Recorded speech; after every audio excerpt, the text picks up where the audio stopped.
Welcome back to the Blue Rock Outdoors YouTube channel. Today I'm going for around a 2-mile hike on some private land here in the mountains of eastern Kentucky. I'll be cooking and hiking around in the snow, so I hope you enjoy and stick around to the end of this just normal old peaceful hike in the woods.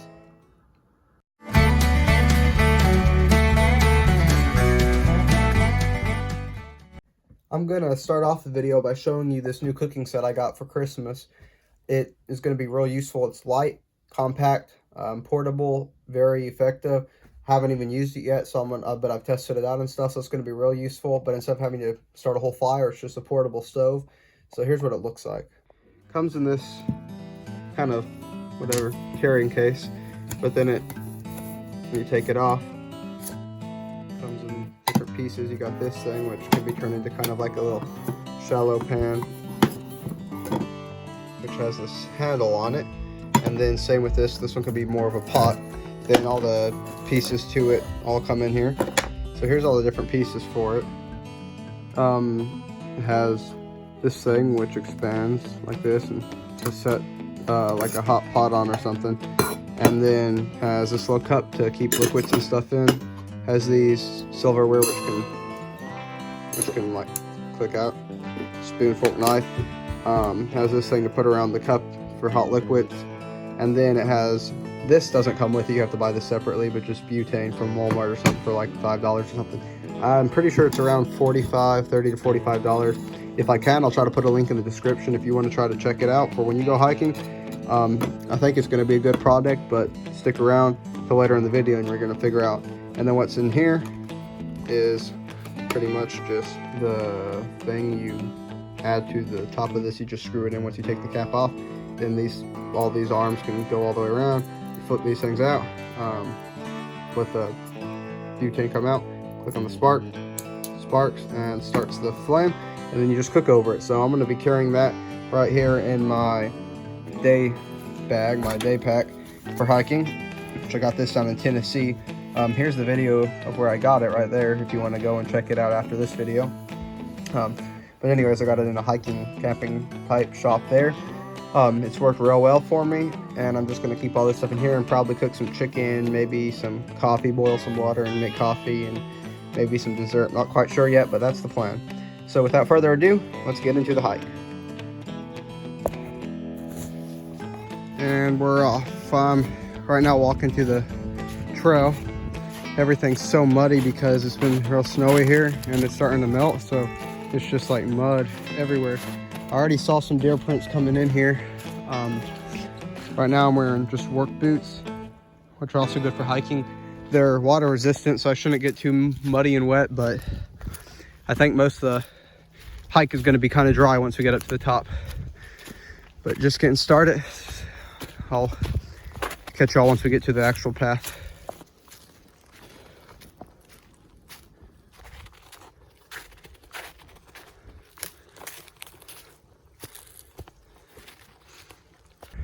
And now we're here. It's about a quarter-mile walk to get to the actual beginning of the trail. Then the trail itself, I'm not quite sure for sure, but I think it's around a mile and a half, 2 miles.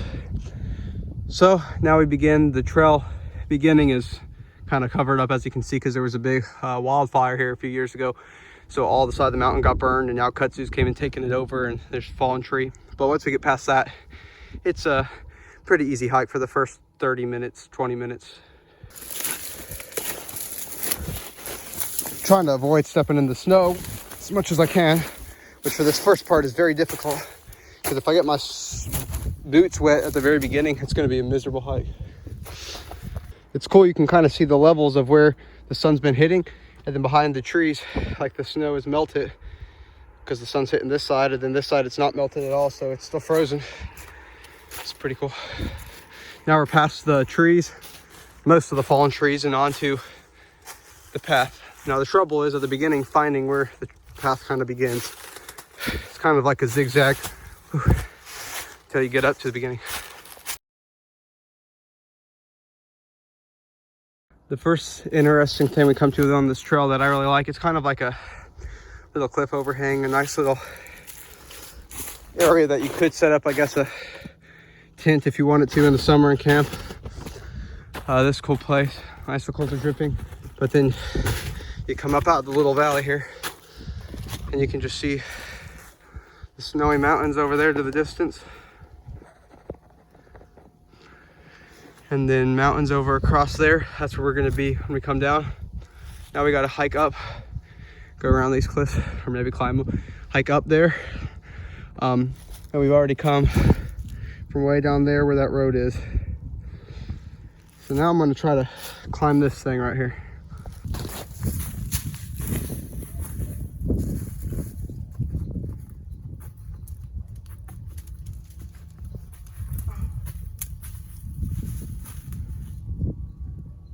That was easy.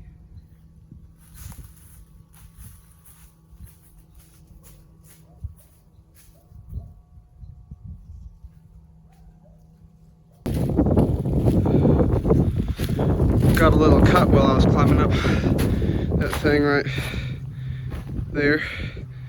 Nothing much, but go ahead and subscribe, please. I'm recording this all on my own, which is fun. But that means every single clip I take, I have to go back and get the phone and I have to do stuff with it. And anyway, go ahead and subscribe if you like it. It would help a lot. And if you like it, then like the video. I hope y'all are enjoying these videos. I like to do most of them. Comment if you have a comment, maybe some hiking supplies you like or that you think I could use. I'm gonna, like I said, put a link in the description for that cooking thing I showed you at the beginning of the video. And if I can, I'll try to put a link in the description for some of the other things that I've been using on my backpack and stuff, if I can find them. Looky here, looky here. It's a coyote print right there. I've been hearing coyotes about 10 minutes from here, where I live, and they always sound like they're coming up here from this mountain down there in the valley, and there's the other mountain.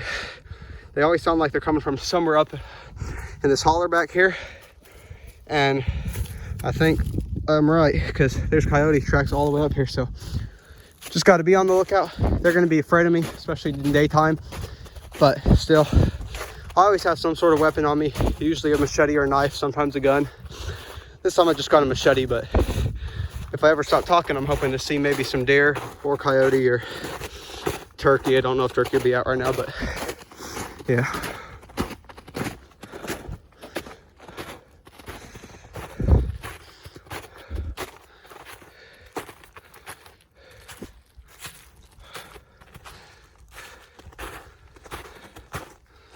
Nice thing is I can kind of try to step in these coyote prints to keep my boots from getting as wet. But I think it's 2:17 now. So probably once I get about halfway through this trail here in maybe 20 minutes or so, I'll probably stop and cook up some chicken I brought along, make some coffee up here. Really is nice weather though. It's cold in the valley, but up here it's warm because the sun's on you the whole time. So I'm probably gonna take off my jacket honestly and just do the rest of this in short sleeves. Maybe, I don't know, but there you go. There's some fresh evidence. There's deer tracks right around here. All these small little ones are deer tracks. You can tell deer tracks because they kind of look like this, like a, well, it's not really doing it, but just like the two things. And then coyote look like, if you've ever seen a dog print, they just look like a dog print pretty much, which makes sense because they're in the same family. So got a little Charlie Brown style Christmas tree.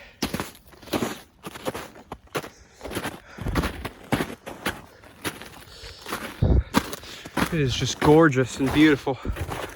Never been to Alaska. I'd like to go there maybe someday to hike, but Kentucky mountains are beautiful too. Rolling hills and small mountains. I see a hawk flying down there right now. I've actually seen one bald eagle here.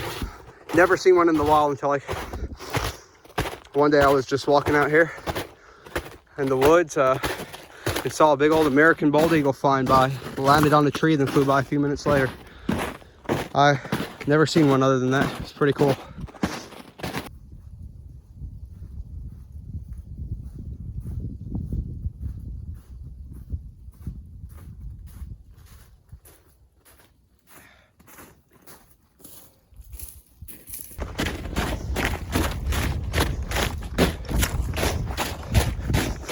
sometimes I just like to jog on these trails.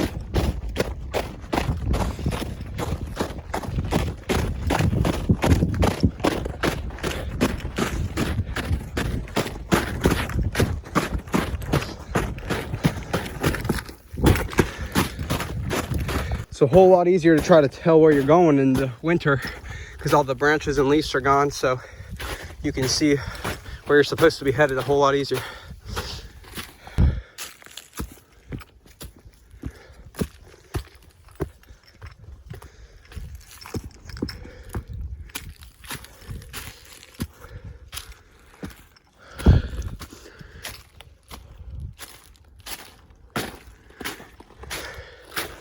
Creation is just wonderful, ain't it? And it's okay to love and enjoy the scenery and the beauty and the design in it. God created it. I love it. But always got to remember, can't get too attached to it. Hold on. I'll finish my sermon in a second. Look at how big that buck print is right there. Anyway, 1 John chapter 2 says, don't love the world or the things in the world. If anyone loves the things of the world, the love of the Father is not in him. So don't get too attached to it, and don't get so in love with it that that's all you care about, and that you put the creation above the creator. Anyways, there's my lesson for today. And I think this might be a good place to just take a break. We're probably about 1/3 of the way done. And this looks like some pretty flat stuff. I might be able to just get cooking up some good stuff now. And off with the jacket.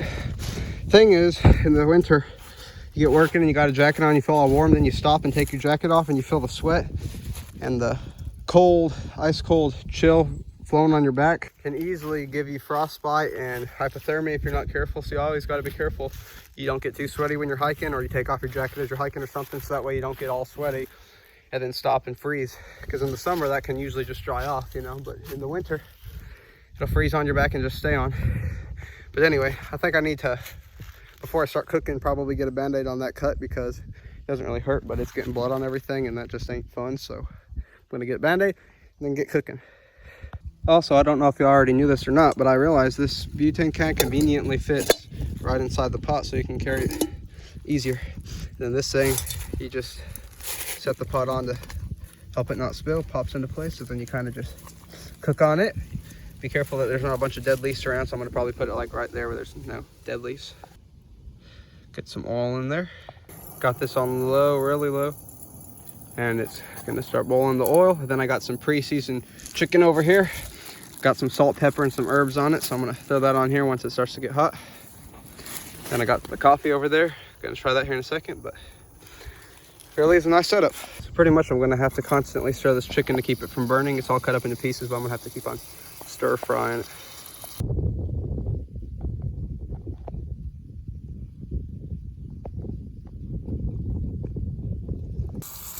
It is cooking really well. It's been cooking for about 8 to 10 minutes now. I'm going to let it cook some more.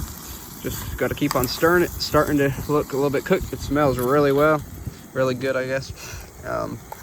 Got a constant flame coming out from here. Have to keep on adjusting it a little bit, because when it blows, the wind blows hard and stuff, I gotta change how much gas is coming out and stuff. But overall it's working pretty well, and right now it's kind of lowering down. The wind's starting to blow, so I'm gonna have to turn it up, but probably another 10 minutes ought to do it.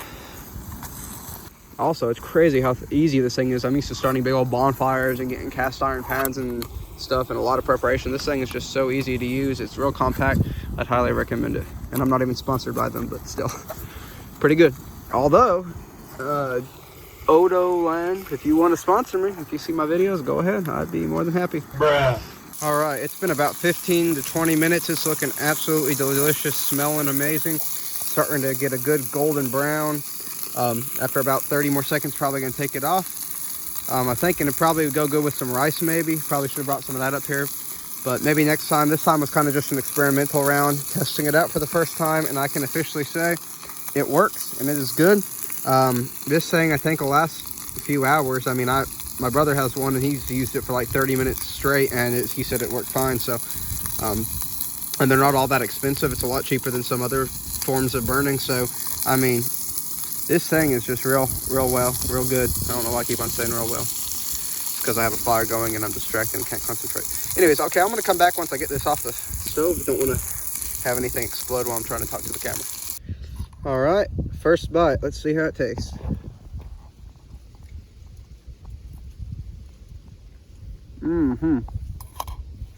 It's cooked all the way through. Good and seasoned. This is gonna be good. I'm gonna finish eating this up, letting the metal cool a little bit. Actually, I should probably go ahead and do coffee on there instead of letting it cool. But I'm gonna finish eating this up. It is good. Maybe next time. I don't know. Put in a comment of what you think I should try to cook up next time. Then I might try it.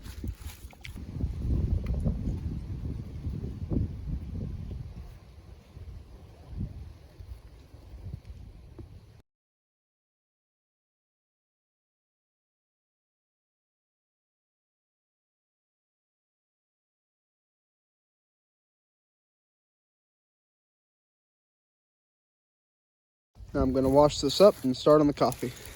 As I'm boiling some water in here to try to clean out the stuff that's burned to the bottom, which is a good trick, by the way. Just try to boil some water and it'll help clean it up and get the oil and stuff out. I'm also using it as a hand warmer. It functions as a pretty good hand warmer, especially when your hands are freezing in the winter.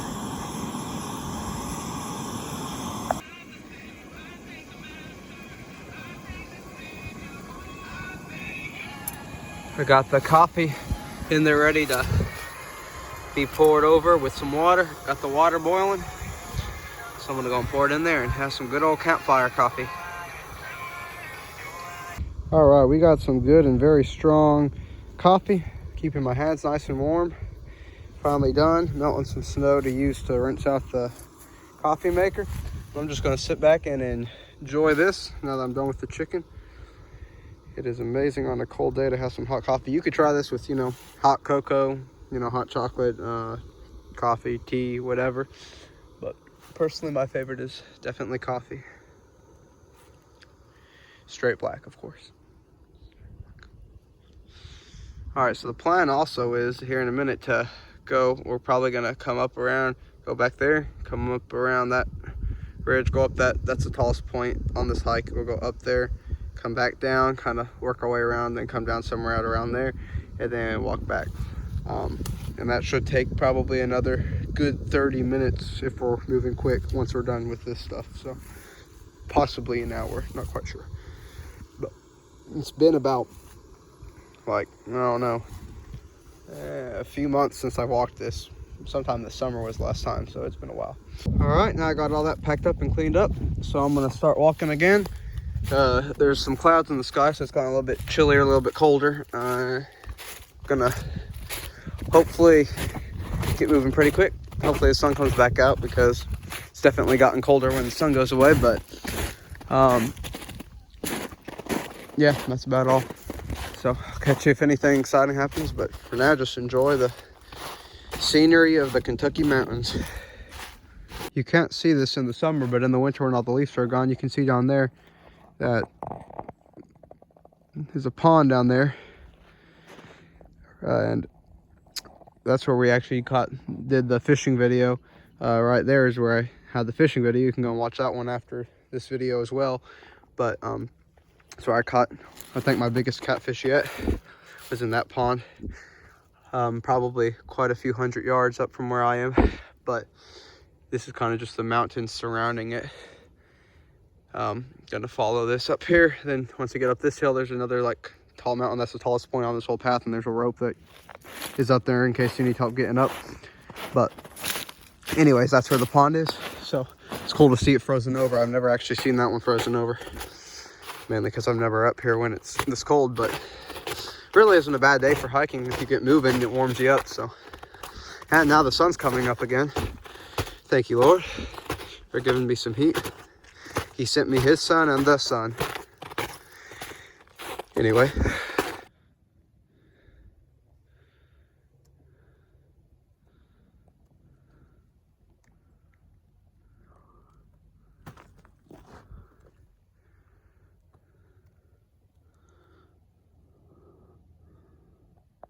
Here's a nice place you could camp.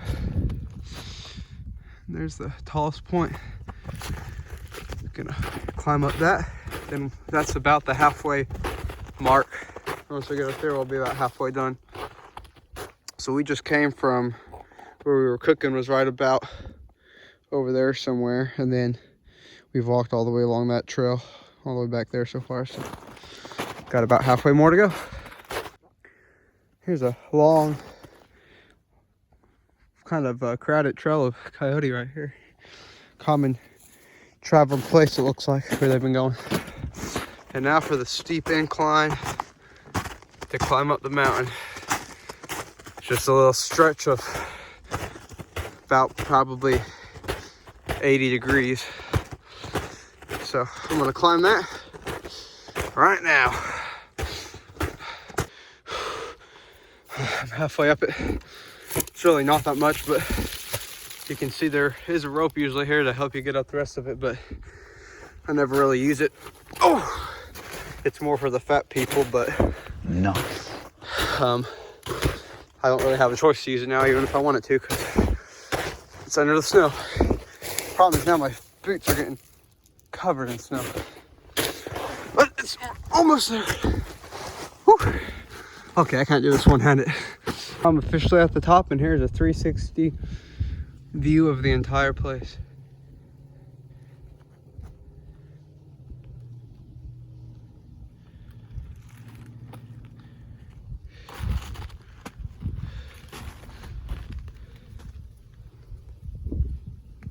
You can see the highway down there. It's just magnificent. Here comes the sun. That's nice. Here comes the sun. Here comes the sun. Anyway, I dropped the camera when I was coming up halfway up that mountain. I dropped it.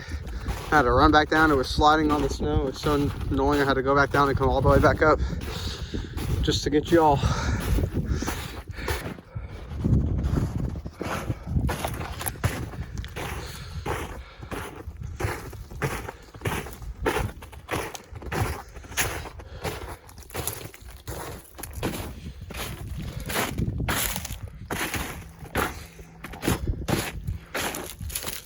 Already that far away from the mountain we were just on right up there, tallest point. And here's the path. Looks like a huge tree has fallen on the path since I've been here, probably from that hurricane that happened like a month or two ago. Haven't been up here since then, so I mean there's still leaves on it, so it's pretty fresh. I reckon I'm just gonna try to climb under it.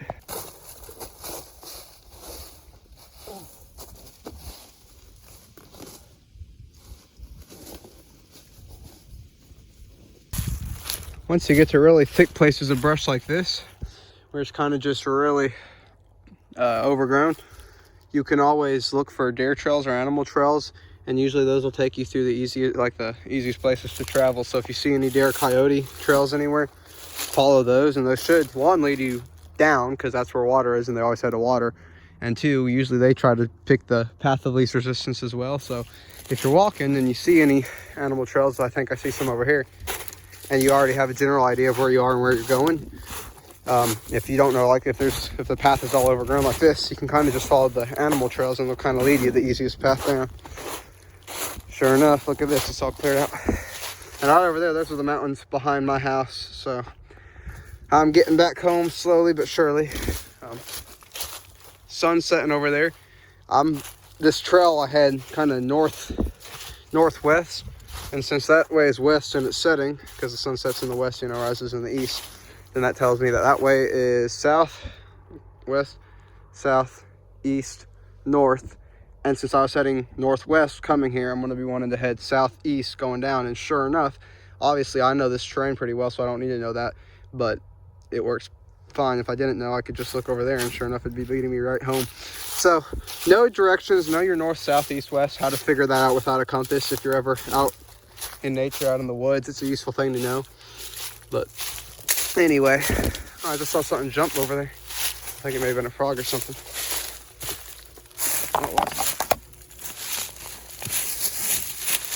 I don't know, I just saw something jump.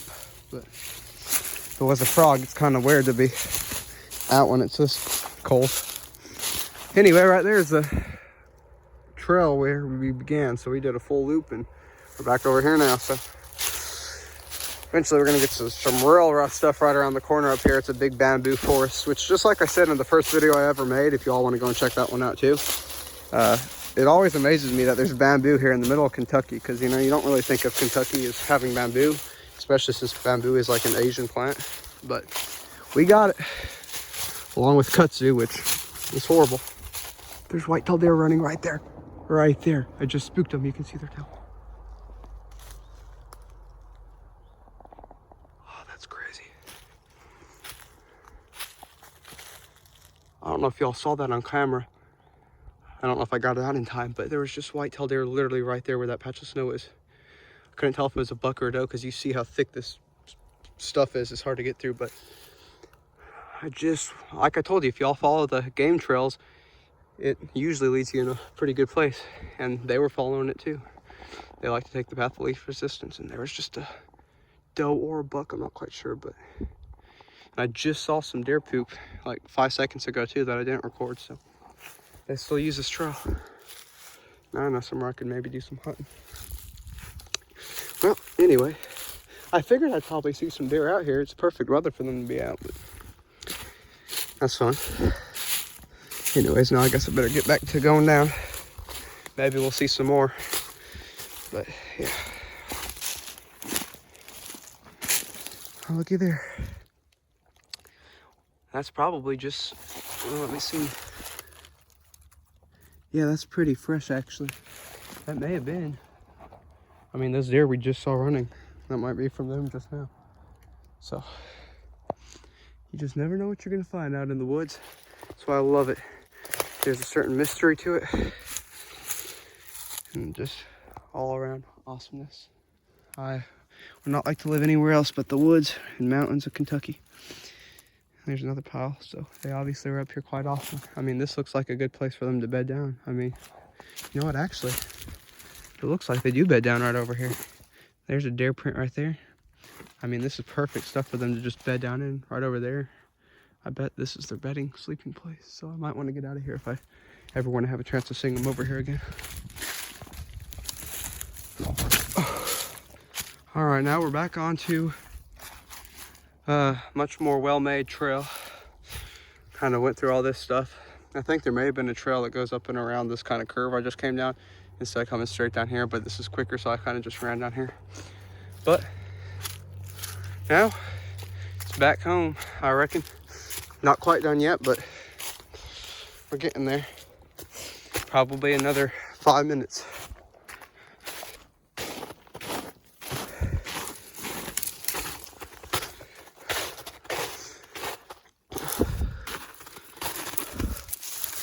Oh, kudzu sucks.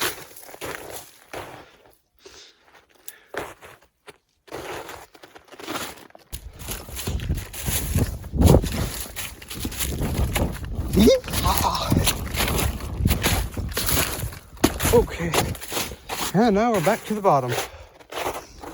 So here's what we just traveled. We started right over there, walked up all the way around this big old bowl, all the way up around there. Right about there is the pond. We go fishing. Right up around here, kind of made a little loop, saw the deer right there. Came down here, right down here, to right here. And now it's just a little bit, about a 5-10 minute walk back to the house, but that's the end of the trail. So, thank you guys for watching, as usual. I hope you enjoyed this video. If you did enjoy, here's one other of my hiking videos where I hiked up in Ohio. And then, if you want to see one of my newest videos that I made, you can click like right here. All right, I'll see you next time.